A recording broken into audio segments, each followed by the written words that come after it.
গাজীপুরে ঢাকনাবিহীন ড্রেন ও খোলা ম্যানহোলে চরম ঝুঁকিতে বাসিন্দারা। সামান্য বৃষ্টিতেই খোলা ড্রেন ও ম্যানহোলের পানিতে তলিয়ে গিয়ে ঘটছে দুর্ঘটনা। নগর কর্তৃপক্ষ জানিয়েছে, ড্রেনেজ সংস্কারের দরপত্র হয়েছে, দ্রুত কাজ সম্পন্ন করতে ঠিকাদারদের নির্দেশনা দেওয়া হয়েছে।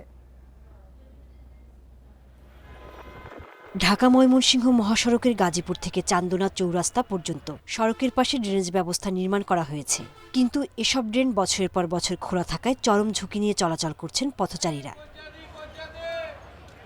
নির্মাণের দীর্ঘ সময় পার হলেও অধিকাংশ অংশে বসানো হয়নি স্থায়ী ঢাকনা।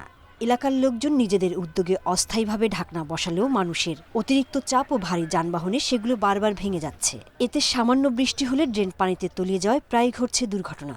মানুষ পড়ে যাচ্ছে, মরে যাচ্ছে, মানে বিভিন্ন কারণে সমস্যা হচ্ছে।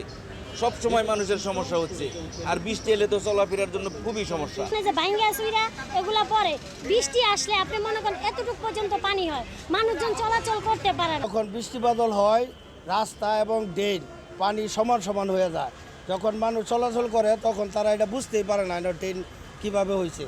গাজীপুর সিটি কর্পোরেশন কর্তৃপক্ষ বলছে, সমস্যা সমাধানে এরই মধ্যে দরপত্র সহ প্রয়োজনীয় ব্যবস্থা নেওয়া হয়েছে।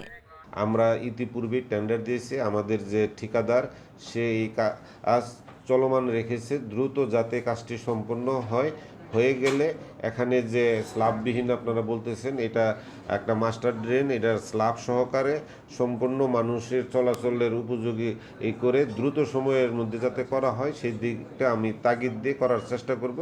গত বছর জুলাইয়ে টঙ্গীতে খোলা ম্যানহোলে পড়ে ফারিয়া তাসনিম জ্যোতি এবং এবছরের জুনে খোলা ড্রেনে পড়ে নাজমা খাতুন নামে এক নারীর মৃত্যু হয়। Independent news.